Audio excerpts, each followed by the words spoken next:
Olá e bem-vindo de volta ao Revelando o Apocalipse, onde chegamos ao coração dos mistérios da profecia. Meu nome é Alan Dubre.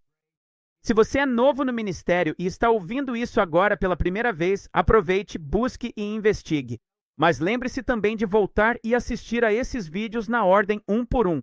Nós os criamos em porções pequenas para que as pessoas pudessem absorvê-los, buscá-los e investigá-los. E se você gosta desses ensinamentos, curta, compartilhe e se inscreva. Na caixa de descrição, embaixo de cada ensinamento, nós traduzimos esses ensinamentos para 10 outros idiomas, não apenas legendas, mas traduções literais em áudio para 10 outros idiomas, para nos ajudar a compartilhar com familiares, amigos e pessoas que encontramos em todo o mundo. Dito isso, no último ensinamento, falamos sobre a revelação das diferenças entre os evangelhos sinópticos de Mateus, Marcos e Lucas. Que os últimos serão os primeiros e os primeiros serão os últimos, ou seja, Mateus, Marcos e Lucas. No final, serão Lucas, Marcos e Mateus. E a diferença entre eles, no significado de suas diferenças dentro de seus evangelhos, está totalmente relacionada aos mistérios da profecia. E hoje eu disse que entraríamos nos discursos e vamos passar vários ensinamentos nos discursos, mas vamos focar o de hoje nas 3 vindas do Senhor mencionadas no discurso de Lucas, capítulo 21, no discurso de Marcos, capítulo 13, e no discurso de Mateus, no capítulo 24. Vamos entrar nisso e prepare-se para ter sua mente explodida, porque é extremamente empolgante. Em Lucas, capítulo 21, vemos no versículo 25 que todas as conversas deles são diferentes sobre as vindas do Filho do Homem. Ouça Lucas 21, 25. E haverá sinais no sol, na lua e nas estrelas, e na terra angústia das nações em perplexidade, o mar e as ondas rugindo, os corações dos homens desfalecendo de medo, por causa da expectação das coisas que sobrevirão ao mundo, pois os poderes dos céus serão abalados. E então verão o Filho do Homem vindo numa nuvem, com poder e grande glória. E quando virem essas coisas começarem a acontecer, então olhem para cima e levantem as suas cabeças, porque a vossa redenção está próxima.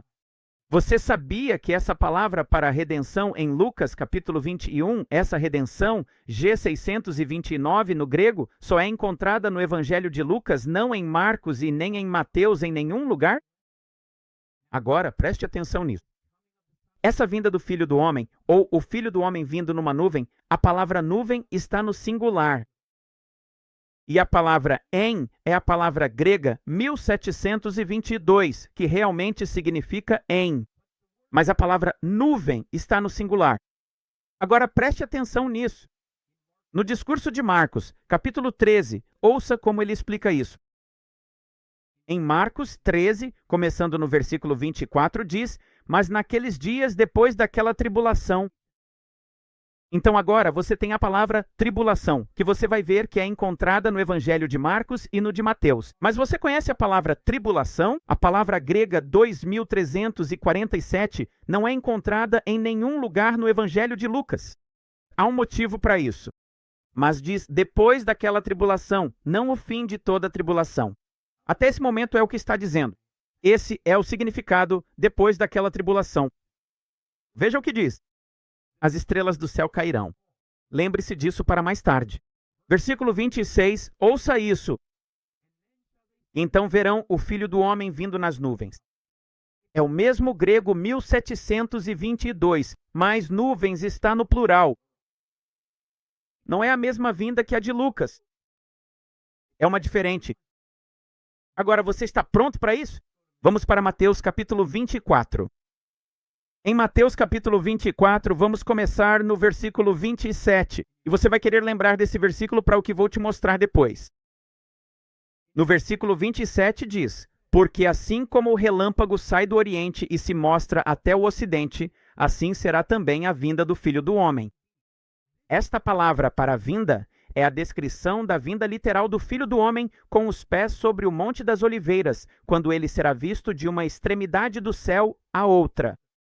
Essa palavra G3952 é usada apenas 4 vezes no Evangelho de Mateus e todas as 4 vezes no Evangelho de Mateus estão no capítulo 24.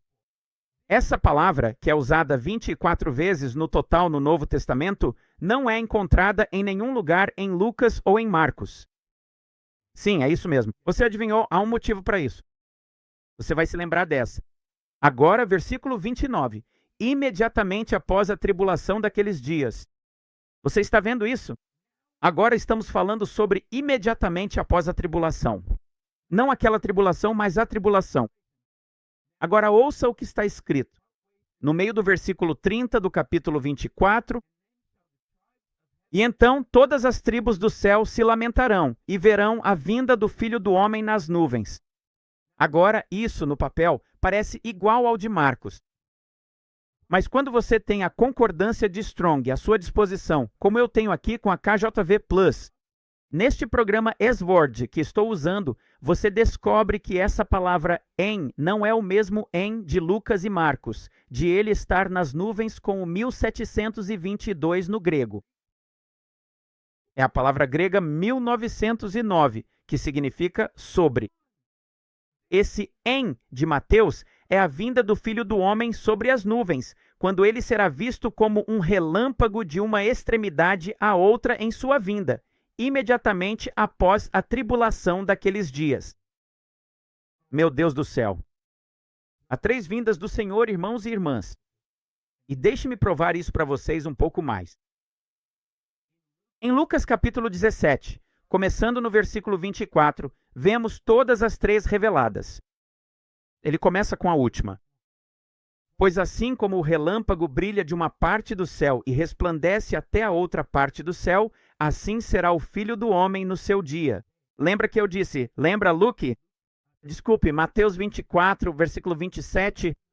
Trata-se de sua vinda, de quando ele será visto nas nuvens como um relâmpago de uma extremidade à outra.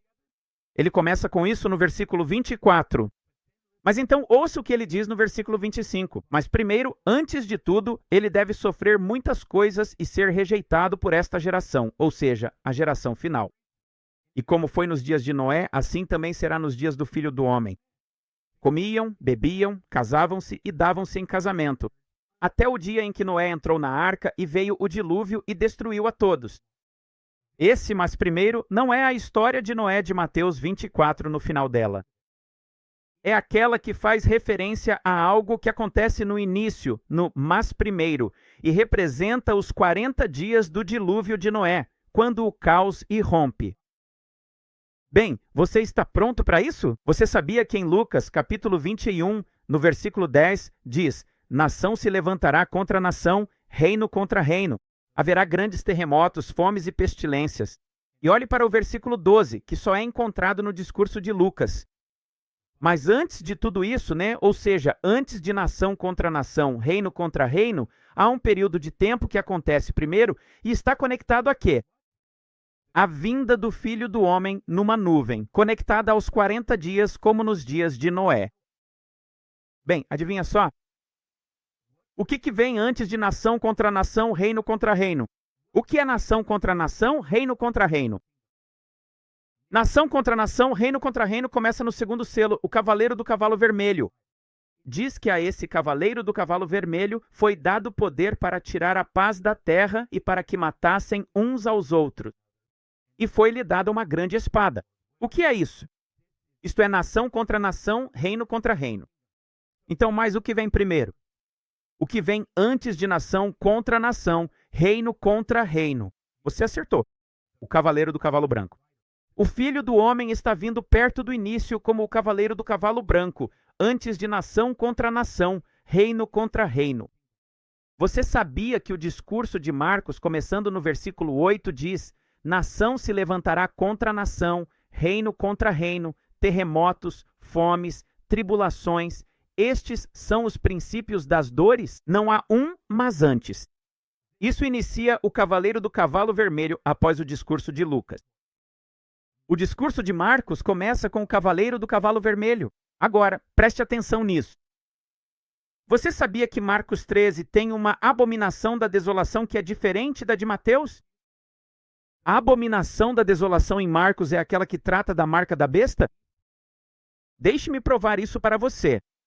Em Lucas 17, sabemos que o Senhor está vindo, uma segunda vez antes que ele chegue.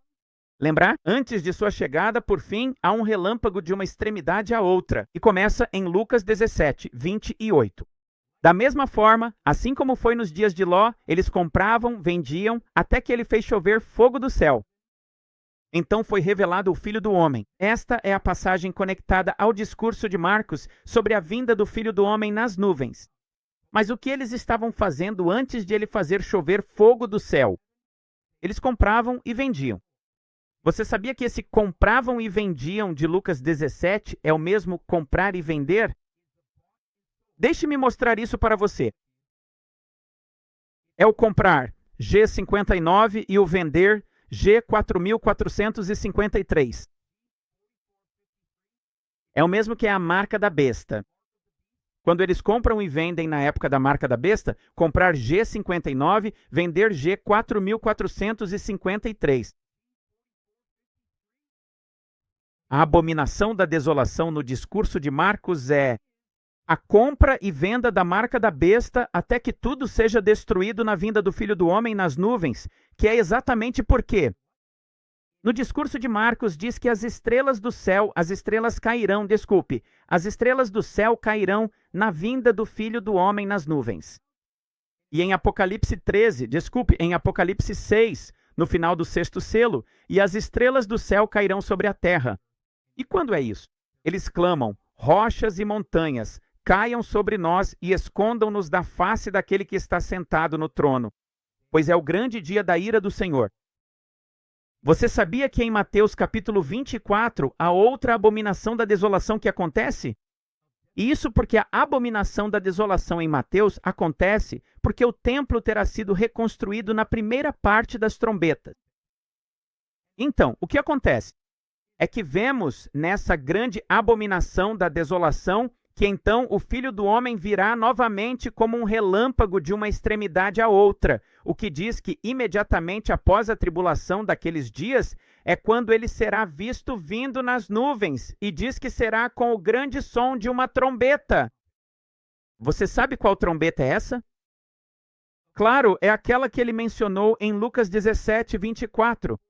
Quando ele será visto como um relâmpago de uma extremidade à outra, como em Mateus 24, 27, veja o que está escrito. Esse som de trombeta é o que aparece imediatamente depois em Apocalipse 11, 15. Ao som do quando o sétimo anjo tocou, houve grandes vozes no céu dizendo: os reinos deste mundo se tornaram os reinos do nosso Senhor e do seu Cristo, e ele reinará para todo o sempre. E isso nos é confirmado em Apocalipse capítulo 10, versículo 7. Mas nos dias da voz do sétimo anjo, quando ele começar a tocar, o mistério de Deus se cumprirá, como ele anunciou aos seus servos, os profetas. Por quê? Porque ele será visto como um relâmpago de uma extremidade à outra. Irmãos e irmãs, tenham calma. Busquem isso, pesquisem. Estudem isso por vocês mesmos. Oro para que abençoe vocês e que compartilhem com outros. Deus abençoe vocês. Deus abençoe suas famílias. Falaremos com vocês em breve. Tchau por enquanto.